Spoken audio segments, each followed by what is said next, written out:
ഉസ്താദാകുന്ന Ahmad bin Hanbal തങ്ങളെ സ്വപ്നത്തിൽ കണ്ടു. അവ ചോദിച്ചു, ഉസ്താദെ, നിങ്ങൾ മരണപ്പെട്ട് അള്ളാഹിന്റെ അടുക്കലേക്ക് ചെന്നപ്പോൾ അള്ളാഹുവിനെ നിങ്ങൾ ചെയ്ത ഏത് അമലാണ് ഇഷ്ടപ്പെട്ടത്? നിങ്ങളുടെ നിസ്കാരമാണോ? രാത്രി മുഴുവൻ നിങ്ങൾ നിസ്കരിക്കുമായിരുന്നല്ലോ, എല്ലാ ദിവസവും നിങ്ങൾ നോമ്പ് പിടിക്കുമായിരുന്നു, സദാസമയം കിതാബ് എഴുതുക, അതുപോലെ തന്നെ ഫത്വ കൊടുക്കുക, കിതാബുകൾ നോക്കുക, ഖുർആൻ ഇങ്ങനെ ഓതുക, ഹദീസുകൾ പഠിക്കുക, ഇത് തന്നെയായിരുന്നു നിങ്ങളുടെ ജോലി.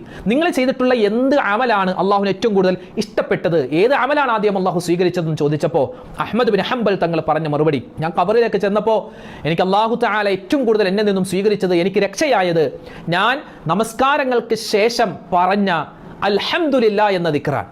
ഞാൻ തുമ്മിയപ്പോൾ പറഞ്ഞ അൽഹംദുലില്ലാ എന്ന ദിക്റാണ്. ഞാൻ ഭക്ഷണം കഴിച്ചതിന് ശേഷം പറഞ്ഞ അൽഹംദുലില്ലാ എന്ന ദിക്റാണ്. ഞാൻ എന്ത് നന്മ കിട്ടിയാലും, എനിക്ക് എന്ത് അനുഗ്രഹം കിട്ടിയാലും ഞാൻ മനസ്സറിഞ്ഞു പറഞ്ഞ അൽഹംദുലില്ലാ എന്ന വാക്കാണ് എനിക്ക് ഏറ്റവും കൂടുതൽ നന്മയായി എനിക്ക് ഭവിച്ചത് എന്ന് അല്ലാഹു തആല വേഗത്തിൽ സ്വീകരിച്ചതെന്ന് മഹാനായ അഹ്മദ് ബിൻ ഹംബൽ റളിയല്ലാഹു തആല. അല്ലാഹു തആല നമ്മളെയും ഹംദിന്റെ അഹ്ലുകാർ